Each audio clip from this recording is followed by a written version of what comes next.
the afternoon heat in Ratio Square pressed gently against my skin, the kind of warmth that makes you forget your shoulders exist.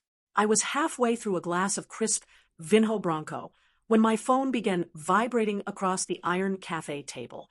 I didn't answer at first. Then I saw the caller ID. Elise. When I picked up, there were no words. Just sound. Not crying, panic. Raw, tearing panic. "They're outside," she screamed. "There are men here asking for documents. They're saying this isn't registered to me. Nadia, they're talking about fraud." I didn't ask questions. I already knew. Please subscribe to the channel and hit the bell icon so you never miss a moment like this. Your like and share can carry this story to someone who needs hope, healing, or strength today. Red heart. My younger sister had done what she'd always done when life cornered her. She'd reached for something of mine and assumed it would hold. She had used my identity to register herself and her boyfriend as occupants in a corporate apartment I'd closed out 9 days earlier. I took a slow sip of wine.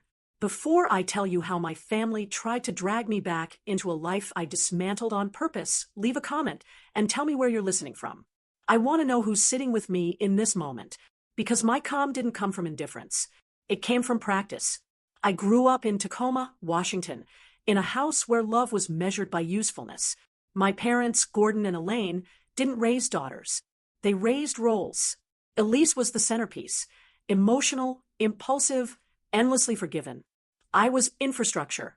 If our family had blueprints, I was the wiring hidden behind the walls, invisible unless something stopped working. They didn't say it outright. They never had to. When Elise turned 17, she was given a brand new compact SUV. The price tag, $31,800, was still taped to the glove box when I borrowed it once to drive her to school. When I turned 17, Gordon handed me a printed transit map and said learning bus routes built discipline. That was the pattern. They paid $180,000 for Elise's private university so she could focus on becoming herself. When I worked night shifts and graduated debt-free, Elaine smiled proudly and told relatives I was so easy, low maintenance, self-sufficient, replaceable. By the time I entered my career, enterprise compliance analysis, I already understood systems, risk, liability, behavioral patterns. Eventually, I realized my family wasn't chaotic. It was optimized, and I was the buffer absorbing every failure. The apartment was my breaking point. 2 years earlier, I'd purchased a modern unit near the waterfront, floor-to-ceiling glass, clean lines, silence. It cost me a decade of performance bonuses and every stock vest I had, but it was mine. The first time my parents visited, they didn't compliment it. Elaine ran her hand along the marble counter and said, "This is excessive for one person." Gordon stepped onto the balcony and nodded. Real estate like this keeps families afloat. They didn't see ownership. They saw availability. So when a senior compliance role opened in Lisbon, a 3-year contract, I didn't celebrate. I calculated damage.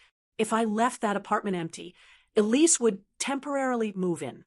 My parents would frame it as practical. And somehow, I'd still be paying utilities from another continent. I knew myself well enough to know guilt would crack me, so I removed the option. Quietly. I didn't list publicly. A relocation firm handled everything. The buyer was a multinational consulting group that converted the unit into short-term executive housing. I signed the release, terminated access, changed all registrations. I told my family I'd hired an international housing administrator. Elaine frowned. "That sounds cold." "It's efficient," I said. "Efficiency saved my life." Until Elise panicked. She had been evicted from her sublet after missing rent again. Instead of calling me, she forged my authorization. She uploaded my credentials, my digital signature, my professional profile. She assumed my name would cover her. It always had. That's when the compliance auditors arrived. And that's why she was screaming. I dialed the property firm directly. The manager confirmed it instantly. "Ms. Calder," he said, voice tight, "2 individuals attempted to assert residency using your credentials. Local authorities are on site." "Good," I replied. "I'll send documentation." I forwarded the sale contract, the termination notice, the no occupancy clause. Then I called Elise back. "They're saying I committed a crime. she sobbed. You did, I said calmly. There was a pause. Nadia, please. I closed my eyes, put the officer on. I listened as law replaced family mythology, identity misuse, false registration, unauthorized occupancy. She was given a choice: leave immediately or be cited. She left. When the call ended, I sat very still. I felt something unfamiliar, relief without guilt, but the story wasn't finished, because families like mine don't collapse quietly. They escalate. And next my parents would call, not to ask if I was okay, but to demand I fix what I had finally allowed to break. The call from my parents came less than 10 minutes after Elise was escorted out. I didn't answer right away. I watched a tram rattle past the cafe, yellow against the stone buildings, listened to the scrape of metal on cobblestone. I needed my body to remember where I was before I let their voices pull me backward across an ocean. Then I tapped accept. Gordon's face filled the screen first. Red, tight, controlled fury. Elaine sat beside him, lips pressed thin, Elise wedged between them like a protected asset. Nadia, Gordon snapped. What did you do? I tilted my phone slightly, framing the sky instead of my face. I enforced a boundary. Elaine shook her head immediately. Don't do this. You humiliated your sister. There were officers, Nadia. Officers. She committed identity fraud. I said, that's not humiliation. That's consequence. Elise burst into tears on cue. I didn't know it was illegal. You always let me use your name. There it was. Not apology. Expectation. You assumed, I said, that's different. Gordon leaned forward. You could have handled this privately. You didn't have to involve authorities. I didn't. I replied. Your daughter did, when she broke the law. Silence stretched. I could almost hear the recalibration happening. The moment they realized the old script wasn't working. Elaine tried a softer tone. We're family. You don't expose family. I didn't expose anyone, I said. I stopped protecting behavior that was never mine to fix.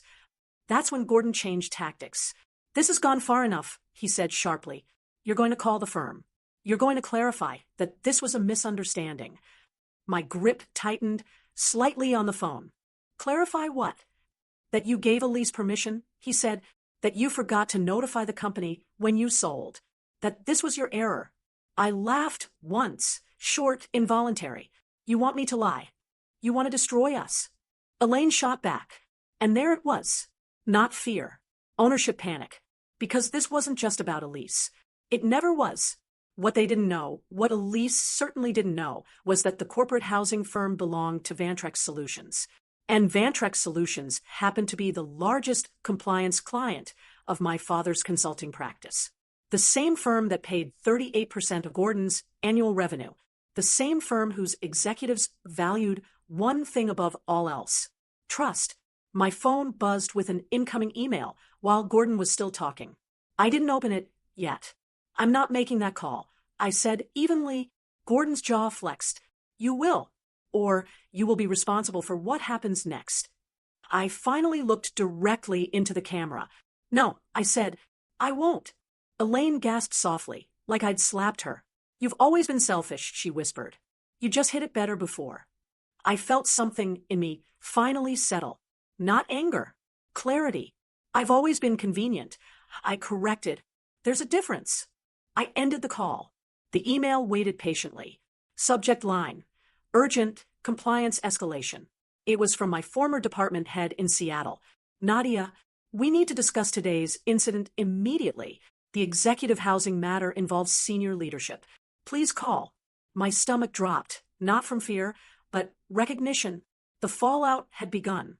I stepped away from the cafe and walked until the city noise softened. When I called back, the voice on the other end was careful, professional, controlled. The individual involved is your sister? He asked. Yes. And your parents facilitated access? Yes. He exhaled. Vantrex's CFO is unhappy. I almost smiled. The next call didn't take long. Gordon rang again. This time, his voice was unrecognizable. Nadia, he said hoarsely, you need to help me. I leaned against a stone wall, warm from the sun. Help you how? They're suspending our contract, he said, pending review. There it was. Not rage. Fear. They're questioning our internal governance. Our ethics. I closed my eyes briefly.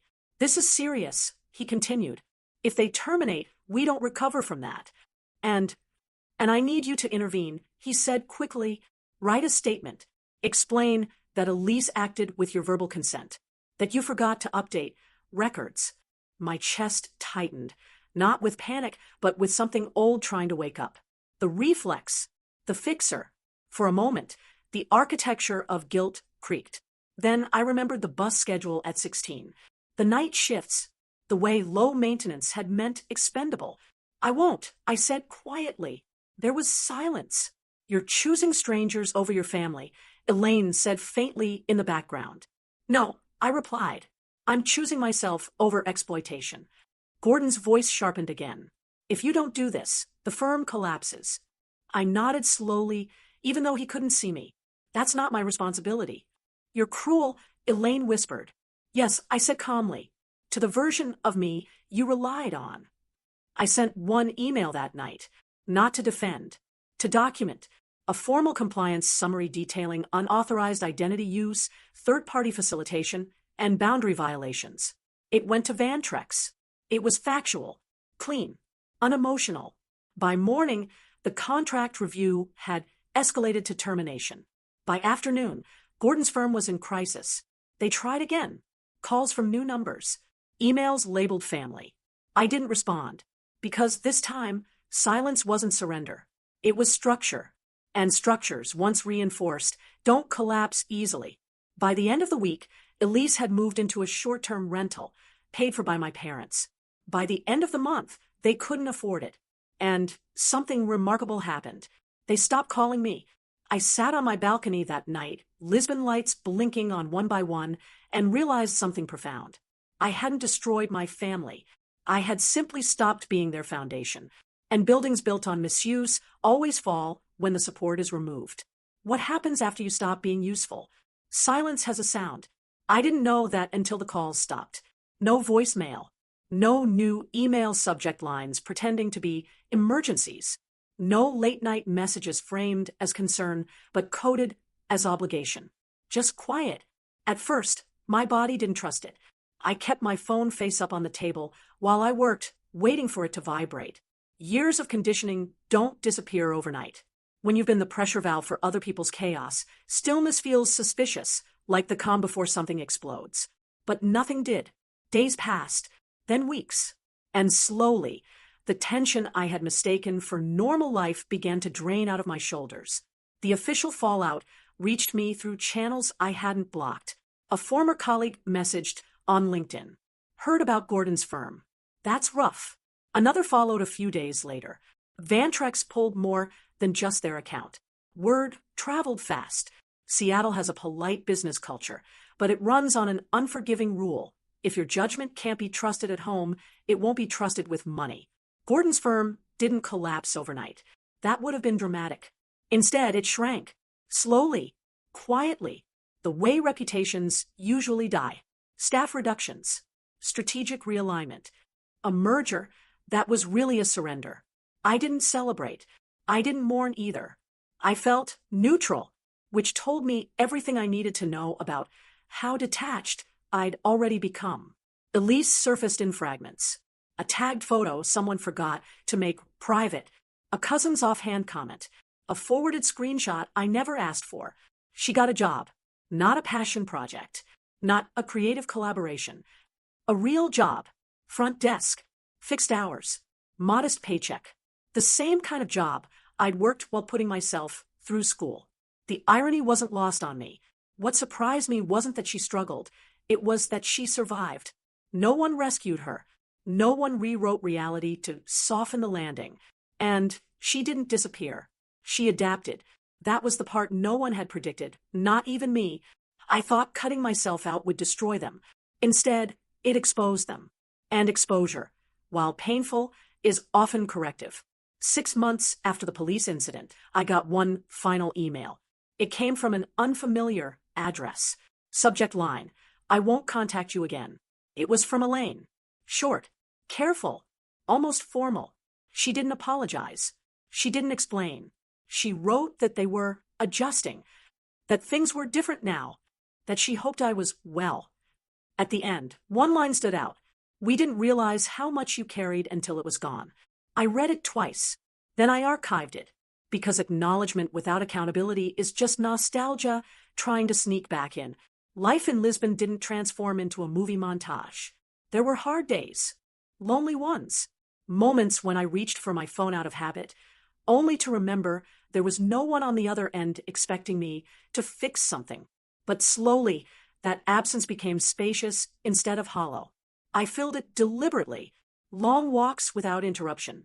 Projects chosen because I wanted them, not because they were needed. Meals eaten slowly, without multitasking guilt. For the first time, my energy belonged entirely to me. The most unexpected change wasn't external. It was internal. I stopped rehearsing conversations that would never happen.